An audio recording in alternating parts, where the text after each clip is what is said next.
Welcome to the AV-42C AutoPilot tutorial. In this video, we will cover how to use the basic AutoPilot features, and we will also plot a course and let AutoPilot do the rest. The nav button will engage the AutoPilot to fly the aircraft to the current waypoint.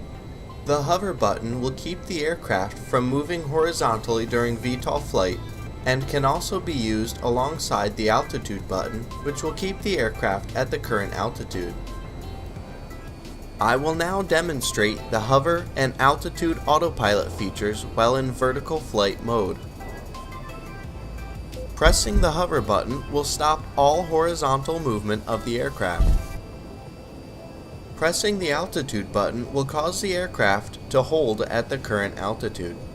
While the altitude autopilot is engaged, we can see the throttle indicator on the HUD has changed.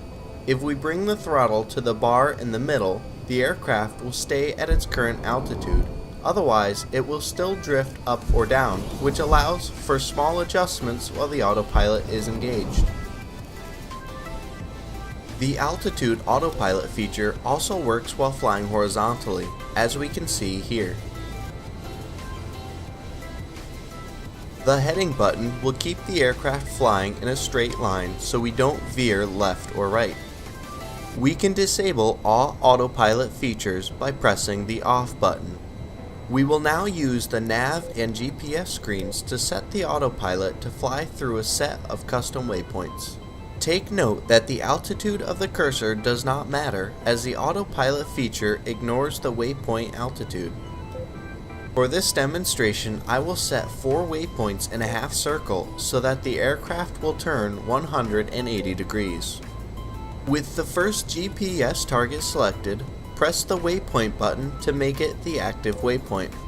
To keep the current altitude, press the altitude button, then the nav button so that the aircraft will fly towards the first waypoint.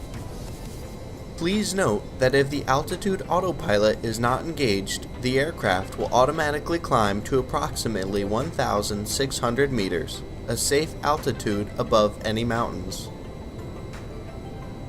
The navigational autopilot feature is capable of doing more than just a half circle. However, the aircraft can only turn so quickly.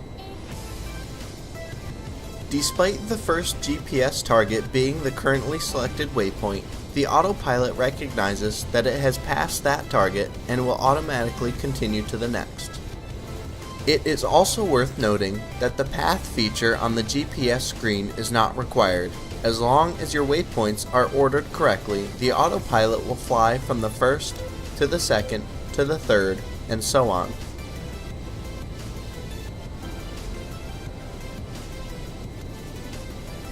Just as a reminder, without having the altitude autopilot engaged, the aircraft will climb to 1,600 meters, which can get you in a lot of trouble if you need to stay under the radar.